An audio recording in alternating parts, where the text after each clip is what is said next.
In the year 2000, my family made the move from South Natick to Wellesley. And for the past 24 years, I have made Wellesey my home. Lived here, my twins were born once we lived here, and I've been selling real estate pretty much since I got here as well. In this video, I'm going to give you a peek into my life living in Wellesley so you can get a feel for what it's like from a local. So I hope you enjoy. I'm Jane. I'm a realtor based in Wellesley, and my channel is all about helping families relocate to the Metro West area of Boston to help you make informed decisions to support your family. Please subscribe, as each week I put out a different video featuring a different community, update you on the housing market, and if you are thinking about moving here, please reach out as I would love to help you. And lots of buyers have found me right here on this YouTube channel, which is so exciting. So the first thing we're going to talk about is traffic. I'm lucky in that my husband and I both live and primarily work around Wellesley and the surrounding towns. We personally are not terribly impacted by traffic, and also it's summertime, so it's really quiet. A lot of people are on vacation. We were joking that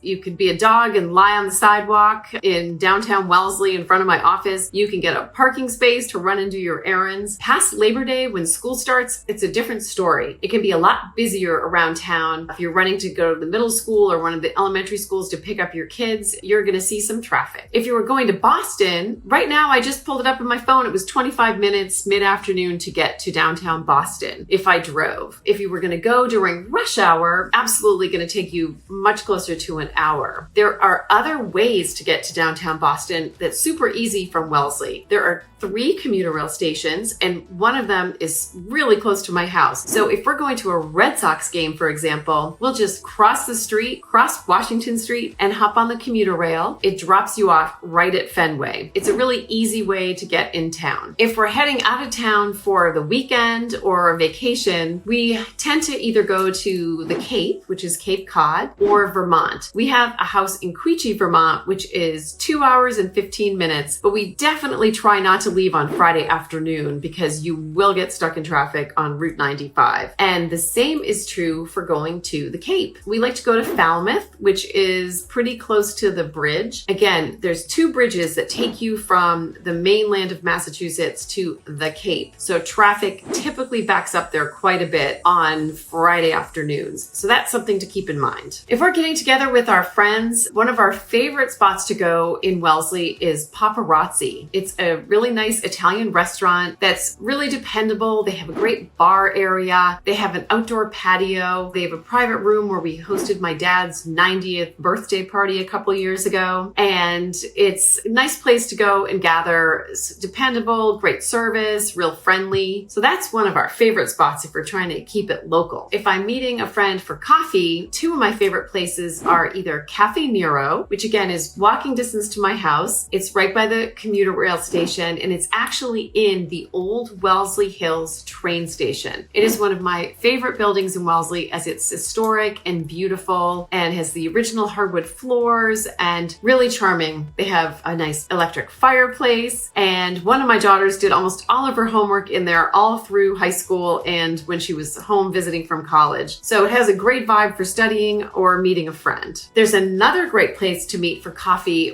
which is known for its terrific baked goods and a great place for breakfast or lunch, called Tate. And it is a small chain with several locations around Boston, Brookline, Newton, and we are so excited to have one here in Wellesley. And that's on Linden Street, which is another shopping area in Wellesley with lots of boutiques, restaurants. There's a couple new restaurants coming online, which once I get, one of them just opened last week, called Drift. So when I get in there, I'll be sure to give you an update on that. We finally got a Shake Shack that just opened in Wellesley. Something for everybody, but I haven't been there either. So if somebody asks me for an idea about a weekend getaway in Vermont, I would highly recommend the Quechee Woodstock area. And that's actually where we have this cute little house we just put on the market. If you've watched all my videos, you know we built a log cabin in Akimo. So we decided to sell this cute little house that we've had since 2005. Oh, bittersweet. It's interesting to be the seller because we love it up there and have a lot of happy memories with raising our kids there. So if you are asking me where you should take your family for a weekend, I'm going to tell you should check out Queechee. It's only 2 hours and 15 minutes from Wellesley without traffic. It's beautiful and very Vermont. You can pick apples, you can go and admire the foliage, and they have this fabulous restaurant too, the Simon Pierce restaurant. It's all along a beautiful river, and there's places to golf. And then Woodstock, Vermont is the very next town, and that is known as the prettiest village in America. There's a ski hill in Queechee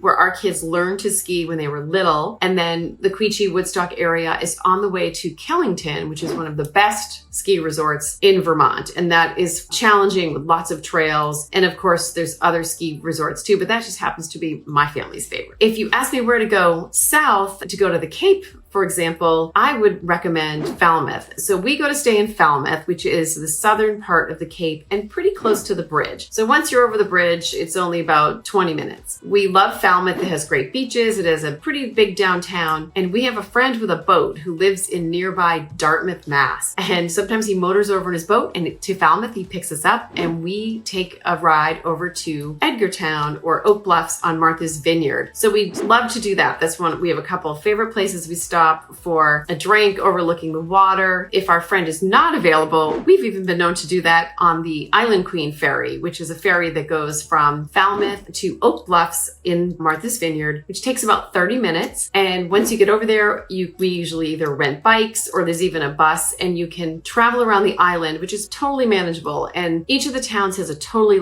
different vibe. So like Edgartown, we say is like the Wellesley of Martha's Vineyard. It's kind of preppy and beautiful and lots of Lily Pulitzer clothes. And if you go to Oak Bluffs, it's a little bit more fun. There's a famous merry-go-round carousel there. There's an area called the Campground, which was actually established in the 19th century as a resort that was like almost like a revival religious place. And they have these beautiful little Victorian homes that you can rent. It's just so pretty and so cool. And the beaches are amazing and all the beaches are public. And those are some of the reasons that we love popping over to the vineyard. This past week, my brother-in-law had motored his boat, which he keeps in the summer, from Portland, Maine. He did a big trip all the way down to the island. So we popped over and had dinner at the Black Dog Restaurant, which is another chain on the vineyard, which is pretty famous. And you might have seen their Black Dog logo. Trying to cram in all our summer fun because we do have a short summer season here in New England. So you got to make sure you hit all the high spots. So when a family's relocating to the area and they ask me about places to go with their kids, that's almost a whole separate video because my kids are all grown up now. So we have different ideas of fun, but there's all kinds of museums and interesting things to do all around Greater Boston, which I've definitely talked about in other videos, and maybe I'll do another one. When my kids come home, my babies are 20 somethings now, and one of our favorite things to do is go to the North End for dinner, which is the Italian part of Boston.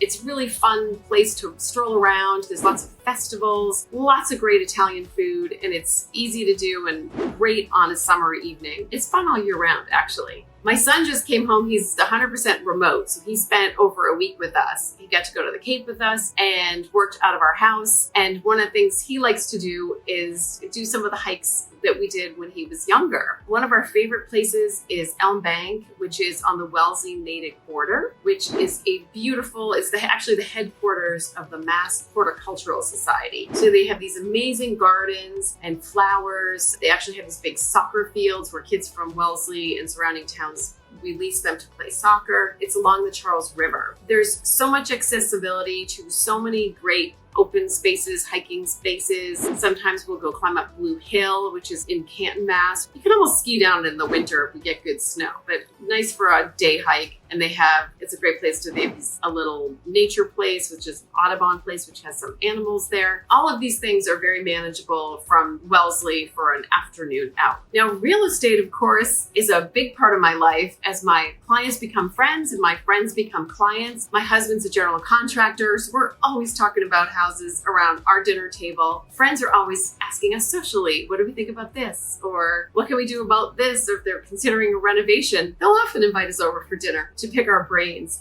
Dave and I have a Victorian that we've really enjoyed for storing. There's all kinds of homes available around here, from antique to new construction, all different price points too. Now, of course, our town's gotten pricier. The median price is over $2 million, but I work with a lot of buyers with more modest budgets as well, even though it seems ridiculous to say that $1 million house is a starter home. That is kind of the reality in Greater Boston. There's plenty of housing stock in Wellesley and surrounding towns for people of all different price points in all different styles. So if you're considering a move to Wellesley or the surrounding towns, I hope you'll reach out, as I would love to help you. And remember to hit the subscribe button, as I have lots of videos out on different towns in Metro West. And let me know if you have any questions, or if you would like to know where to take your family on your next vacation weekend here in Boston. And I will see you in the next video.